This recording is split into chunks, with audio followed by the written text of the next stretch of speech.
Remember your dream. And on the breath out, you fully come back.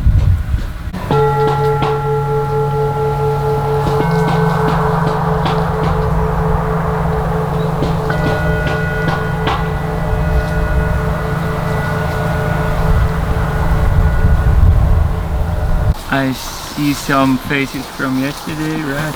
You were there. Yeah, my conviction is, as I said in the introduction, there are some people, they think we need a lot of money in order to really reforest. I think the term eternal forest or wild forest is really a beautiful term because it invites several layers of trees, not just the fruit trees which we are dependent on, but those fruit trees needs also support from other species. If you build a wild forest and you build those different kind of layers, you create somehow also a water column from which water is able to condense to the soil. And what our really prominent problem is that we are losing topsoil.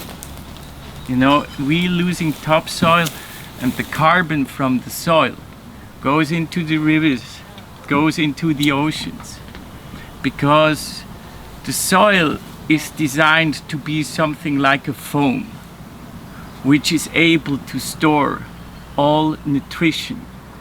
And we don't have it. We don't even have it really down here. It's really compacted soil. But we are able to recreate.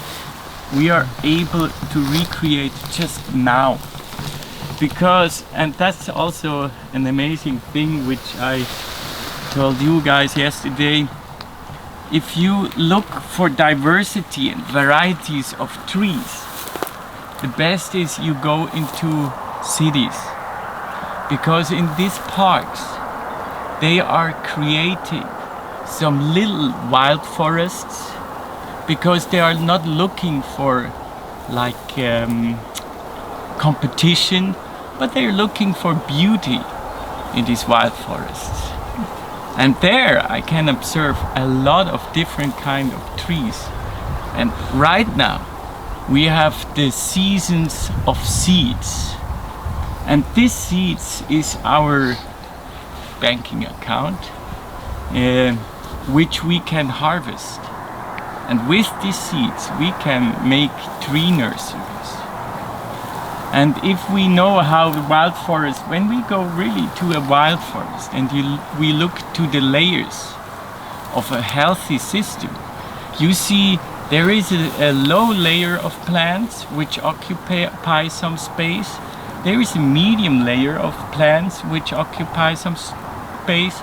There is a high layer of plant which occupies some space, and an emergent layer of plants, trees, which occupy some space. And with this combination, you see a very green, lush forest.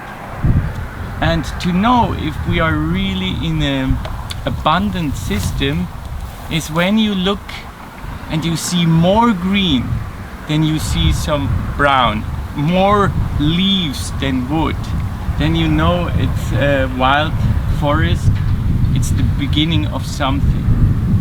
For example, when we look over here, in this valley, there is a green part. This green part is somehow, in syntropic terms, they call this green part, it's the placenta of life, because there is something going on. It's very lush, it's very green, it's not irrigated, and though it's green. So when I visit projects and I make some constellations, many people from permaculture also, they tend to think we should begin on the hills, because when we plant on the hills some trees, of course, the hills influence also the valley. The valley somehow, not because of gravitation, doesn't influence with the water flow the hills, right? But the nature makes it different. The nature begins over there and spreads out. You know, it spreads out somehow the message. Pruning, which gives the tree a lot of health, because there is nothing against pruning randomly, and then they have a growth which is surprising to them. But if you know how the structure of a tree will look like, you have more a vision, like a dream, where you can follow, you know. And I can show you that also on a pear tree. Because in the 20th century, in the beginning of the 20th century, in the 20s, they made studies which pruning is the healthiest one for fruit trees, and also gives the most harvest. And they found out that it's so-called the modified central leader system is the most sustainable, the most effective pruning they discovered. And I can show the idea of this modified central leader pruning by a pear tree we have down there. All right, so if you're ready and if you want for a walk, let's walk. We have no planting thing here, and I would say in Portugal, if you make a planting system and you begin to build 3 rows, diverse 3 rows, this water will be infiltrated into the soil. You know, the water that slows down here is always an advantage for plants. But it's not enough for the most plant if you just plant and you do nothing. And I like the idea of planting in rows, because the management when you plant rows is easier, much easier when you plant in round patterns, you know, because if you have an irrigation tube and you plant in little circles, you know, I designed systems like this. First of all, you need much more material of tubes, and second of all is really now where did I plant? Here. You know, you don't have it's also the management here. It takes some time, but you know, in this row I planted my different kind of trees. And the thing is, when you plant it in row, and when you say at one time I want to just leave them, then nature makes their own pattern, and after 3 years or 4 years you don't have to maintain these rows anymore, and then it spreads from itself. It makes new patterns, and you can look which rows you want to leave to nature and which rows you want to cultivate. And in permaculture terms, you have this kind of wild forest where you don't touch anymore. You make no management, you let it be, just everything what falls. I think it's really great to have places like this, because it gives also sort of a diversity. In syntropical agroforestry, you have very systems which provides you with a lot of food as well. But when you want these fruit trees, then you need to prune old trees back. You want to keep the trees young and alive and healthy. And that's what you're making with pruning. First, in the pruning you make the tree young, and second, with the biomass you have on the soil, you create new life, because this biomass will transform into soil.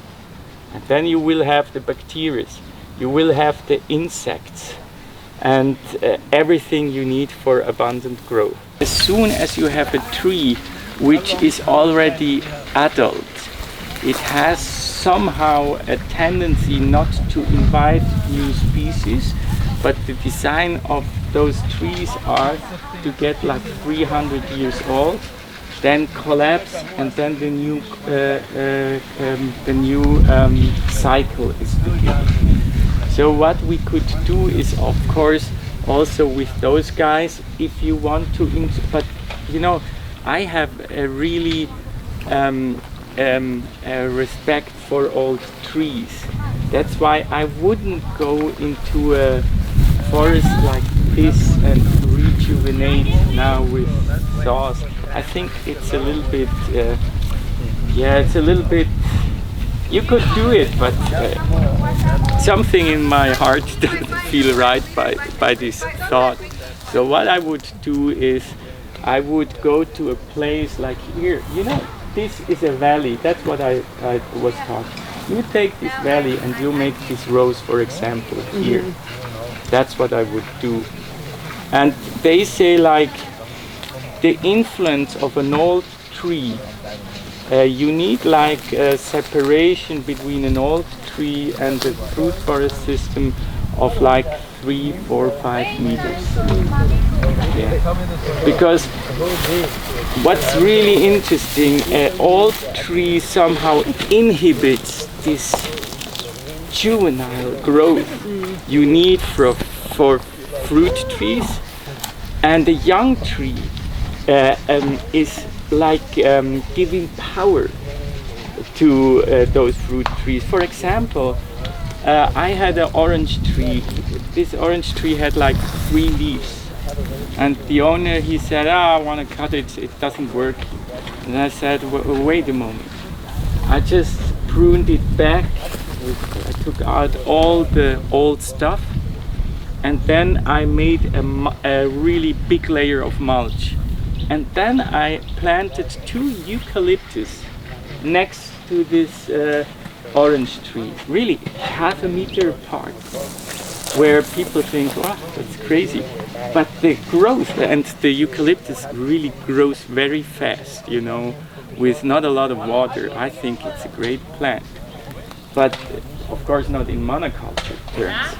And the growth of this eucalyptus gave so much power to this orange tree that not only it had an abundant leaf structure at the end, but also oranges. Using more biomass into a garden, from where does it come from? In syntropic agriculture, it comes just from the growing you have on the land. For example, this example of eucalyptus. Eucalyptus is a fast-growing tree. After 2 years, you have more than 5 meters. So you harvest the branches which are higher than 5 meters, and you cut them down. And this is the biomass you're introducing to your garden from all the trees. And the lignified material that's coming from the wood. These lignified things are at the beginning of growing fungus. And fungus is the material which you can say it's the connection of soil, it's the internet of the soil. Because when you have a rich fungi mycelium network in your soil, a plant can connect with mycelium and can get like minerals from far away, because it's a transporting system, you know. And as more fungus you have, as more growth you have. For me personally, I didn't have so much luck in introducing bamboo in my systems. Either it was then a little bit too dry, but I would try it out. There is the black bamboo, Phylostachys nigra, which is very good for drought, and the golden bamboo. Those ones are the most drought-resistant bamboos. It's Phylostachys aurea is the golden bamboo. I would introduce them, but because, you know, I see this Kanash all over around. You know, I tried to grow it from seeds this year, the Phylostachys nigra and Phylostachys aurea, and it didn't work because you need always the same temperature for germination, like 25 degrees.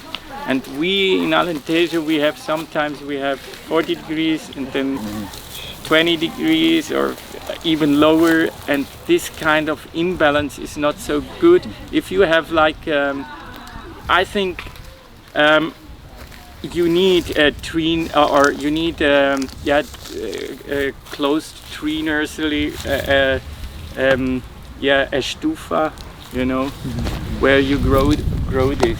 Otherwise, I was not successful. So, but why not do it with Kanash, because it grows here.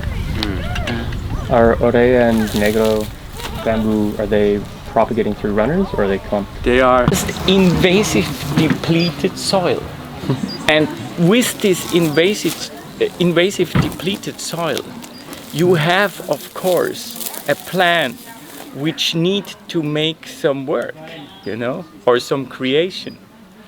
And because they know, oh, I'm the only one here, okay, then I make a little bit more work, you know. And for example, also from this acacia, which is so-called invasive, I saw this acacia in a wild forest. There was no invasiveness. Why? Because there was no work for this. Because it knew, oh, it's beautiful layer, I am here, that's okay. They're actually doing the work by spreading their roots, bringing biomass everywhere it's hard. Exactly. And then they break down quite easily and they fall. So if we have some, you would even recommend that we let them do the work and maybe shred them and let them on the floor and create soil like this. That's it. Cool. That's what the way of nature, right? Cool. And if we prune, we are shortening these cycles, you know. So with the pruning, we're shortening this cycle like this, that in a shorter time we have very fertile soil. That's the technique somehow. So that's the beautiful thing also about human beings. I was not at the beginning at your meditation, but it's about time. So in a short time we can destroy a lot, but also in a very short time we can construct a lot of things, you know. Yeah. Okay. The climate is maracuja, and I would really just buy maracuja in the supermarket. It's so easy. You buy just like 10 fruits, and what I do, you saw it yesterday, I take those pots, I make those pots humid, I make a mixture. We can also go down there, we have some we have some clay soil, and we mix it with a little bit of manure. You can also mix it with a little bit of wood chip. You do it in a dry state because it's easier to mix when it's dry, and then you do it into the pots, you know, and then you make it humid, very humid, and then you plant it really like if those would be the seeds. You plant it very densely that you don't have any space in between, really. And then you have in one pot, you have 100 plants. And then the question is, how can I take them out again, you know? Then you let dry the pots for 3 days. Like, you don't water it anymore. Then it gets a little dry, and then you can swoop it, and then you take out the whole a soil ball, and then you can crush the soil ball on the soil, and then it loosens up, and then you take out all the different kind of plants. This is after they've germinated? After they germinate. When you have a good vine, you take the seeds, and what you need to do with the vine is a stratification. You take a layer of wood, of sawdust, you put on the seeds of wine, and then you do it in the refrigerator for 2 months, 2-3 months even. With wine, it's even better to have it 3 months in the refrigerator. And then, of course, I would do this process in January, in order that you have it in March out, and then you plant it the same way, very densely into pots, and then you have in one pot, you have like 60 little new plants, and out of nothing, you know, out of nothing, you need not any money. And when you plant this out and you figure out, oh, this grape is not my taste somehow, then you have the possibility to graft on those grapes, new varieties. Then you go to a garden and you say, wow, I love your variety of grape. Can I have a little bit from the prune? And then they prune in October anyway, and I say, of course. And then you graft it on your plant, and then you have a healthy, wonderful grape. One plant, for example, the malva, is a wonderful ground cover. It's a beautiful ground cover. Although you want to harvest, of course, the corn, or you want to have them for reseeding it, you know. I made it by cuttings, and the best thing is if you see in the field a cannache which is a little bit broken by the wind. What happens is then it makes some horizontal growth, and then a vertical growth, horizontal growth, vertical growth, and you cut it always in between, and then you take, like, you know, you have wait, do I have an example somehow? You know, you have this growth then, you know, and then it goes on and makes here a growth. You cut it here, you do it here into the soil, and this one is the new shoot. Okay. So you have from one little shoot, you can introduce directly in your system like 50, 60 new plants. But in September also the germination process is, you can also collect some seeds. So what I would do, grasses are a light germinator. They need some light. So if you do it directly into the field, you cover it just with light sawdust. It's good for the humidity, but you don't do it under the soil, because then there is no germination. And so would you advise against using the bulbs? Yeah, the bulbs, you can, the bulbs, you mean? Yeah, would you use them or not? Because we have access to a lot of the bulbs, because it's so heavy, like it's so massive in the ground. Yeah, you know? yeah, sure. You take the bulbs as well, for sure. Yeah. This is the best. Yeah. Okay, do you know cutting them or so? Because usually they come in a really big shape, and I imagine like putting that in your. Yeah, you cut it a little bit, and then you cut the upper part as well. You know, it's always like this. For example, if you have a tree, and you broke the roots, this can happen. What you have to do is the same amount of roots which you're cutting back, you cut also up at the upper part back, that the balance is right, you know. That's why, of course, the most healthiest plants are when you plant directly, as I told you. But the thing is, often your field is not ready, but you are ready. You have some pots, and you're ready. You have a station where you can already begin with the work, you know. So, yeah, these are the grasses, and in the grassland, what I would also introduce, because it's very drought tolerant, is mustard and Mexican sunflowers. These are really great, and the Mexican sunflower is also called so-called invasive, But for example, if you have already chickens, it's a very good plant for the food, fodder plant. It's very nutritious, it has a lot of proteins, so the Mexican sunflower is really a great one.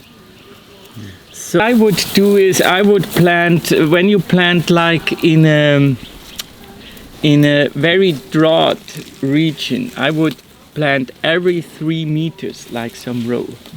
And a row of trees every 3 meters. And then I would make like 30 centimeters, I would make this dense grass field.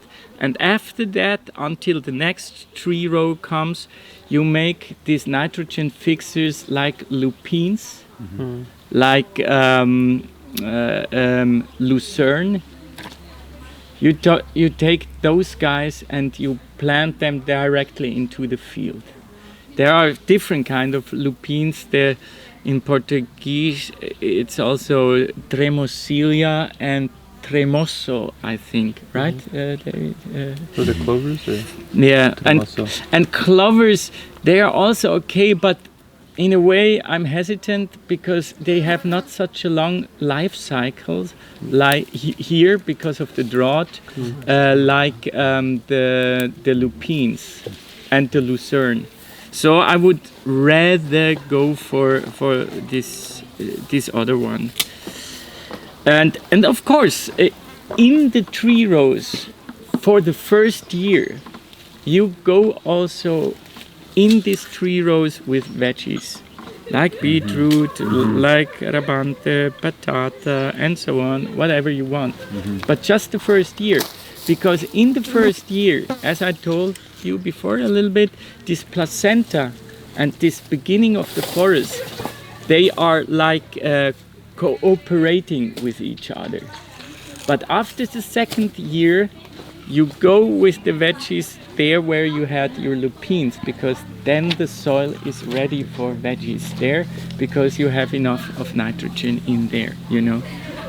And are the lupines at all like the hears that you have to cut them back before they start making beans or seeds, or you just let them go? It depends, exactly. I would let them go because in the next year you have again a cycle of lupines or eucalyptus, because the eucalyptus tree is an emergent layer plant. The Ailanthus altissimus, the God's tree, is a high growing plant. And with the eucalyptus, it's also, there are like little buttons, you know? And in the button there is a little cross in most of those. And if the cross is closed, the seeds are still in. Then you collect those. It's now the time of the year. You do it in a bucket, and then you put the bucket in the sun. Then this cross opens, and all the seeds come out. And they are reddish somehow. It's like a powder of pepper. And then you make a layer of sawdust.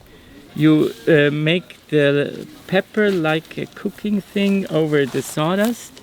And then you make another layer of sawdust, and you do it for 1 month in the refrigerator for 5 degrees. This is the best. Then you have the highest germination rate you can imagine. And then you plant it into the pots. So you could do this process even now, because now it's in 15th of October, it's okay. But 1 month later I wouldn't do stratification. I would wait until February somehow, you know. So this is a very important emergent layer plant. You would wait until February before starting to germinate.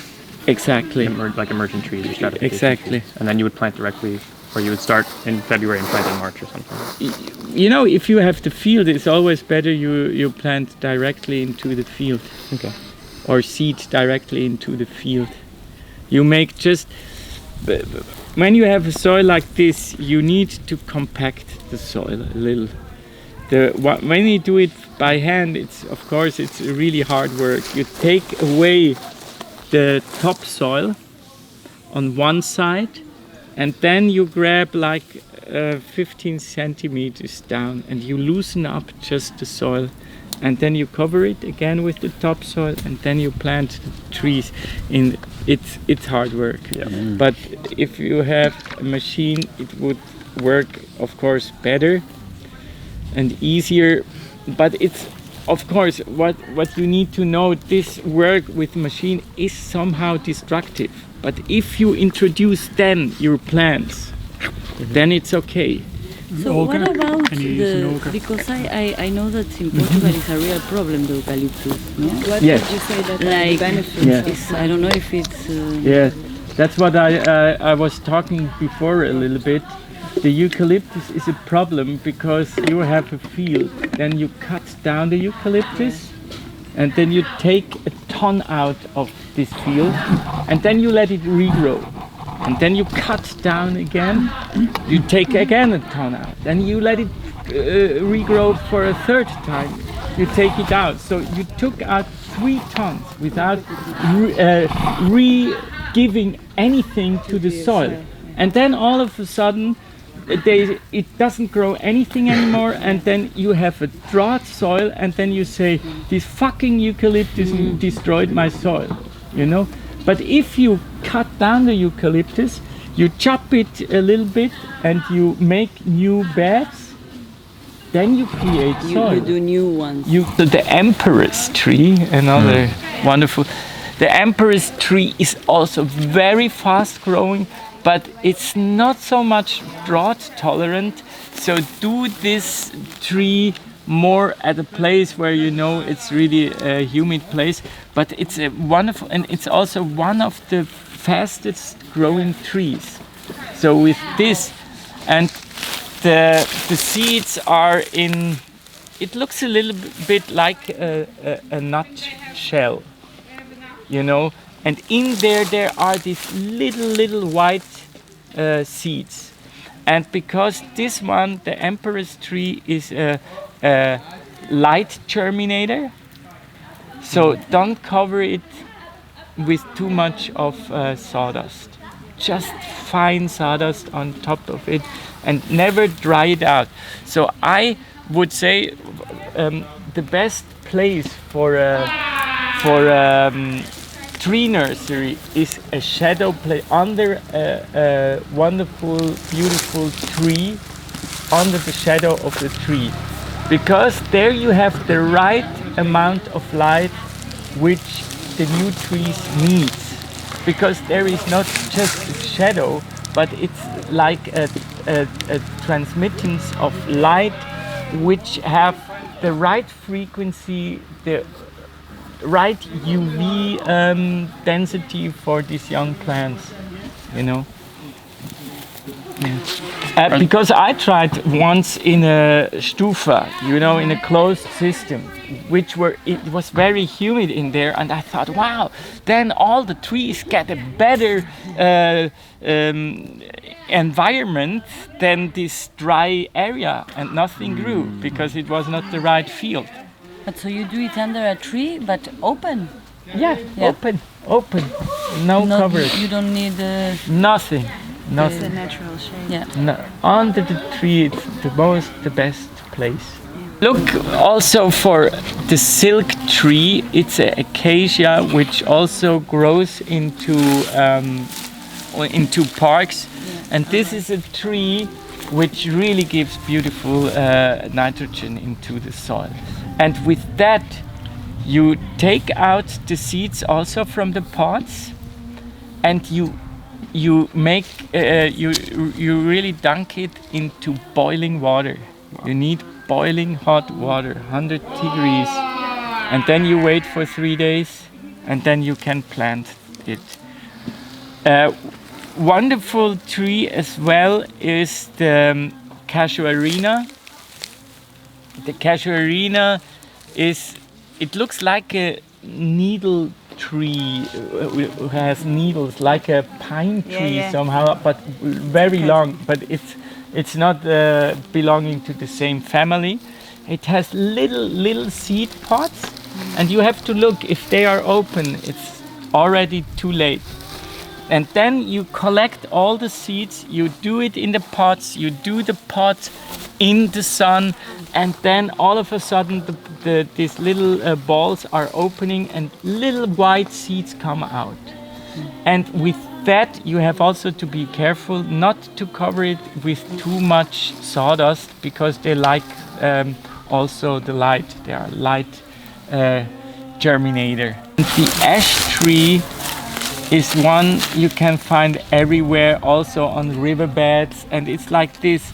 I planted these guys also in really drought area, and when you make a company with other plants, every half a meter, as I told you, it is like that the ash tree is bringing you humidity into the soil, you know. You know the name in Portuguese, just for me to... Frejo. Frejo. Frejo. Okay. Or frejeira, frejo. Yeah, something like. I was also recommended poplar by Mark yesterday. Poplar, yeah, wonderful. Poplar is wonderful tree, and there you make it with cuttings. Yeah. It's very successful. What I always do, I cut a piece like that, like 15-20 centimeters. I leave the two top leaves on top, and I do it always 45 degrees angular in the soil. You know, not like this, like this, and very densely as well. You know, that the whole pot, like the pot, like your pot down there, it's very densely, one after the other, one after the other. Wow. And it's very fast growing, and it's an emergent plant. So that's and the casuarina is also emergent. Yeah, it's a really emergent plant. And then, for example, almonds. Almonds are just great. If you go now into the Algarve, there are so many wild almond trees. So many. Don't go in the garden, but there are so many wild, and collect just these almonds. And then you do the almonds, as I told you, in a layer, one layer of sawdust, then almonds, one layer of sawdust. You do it just for 5 weeks or 6 weeks in the refrigerator, not longer. And then... How many, sorry, weeks? 6 weeks. 6 weeks? In the Max. refrigerator? Yeah, in the refrigerator. And then you take them out, then you do it in the pots, or you can directly plant them. The thing is, if you don't do it, I did it directly. 1 year I had a wonderful, beautiful, many trees, but it was a cold year. And 1 year, there was no cold year. I had then, because I was successful the last year, I bought like 12 kilos of almonds. You know, I thought, oh, I'm the almond grower. And from these 12 kilos, there were, I think, 6 trees were coming. Wow. It's not so much. But if you would do it in the refrigerator, wait for this amount of time, you have a growing rate like 60%. So if you buy like 6 kilos, then you have like hundreds of trees, you know. And the beautiful about almonds, after 2 years you have it in. After 2 years you have it in the field.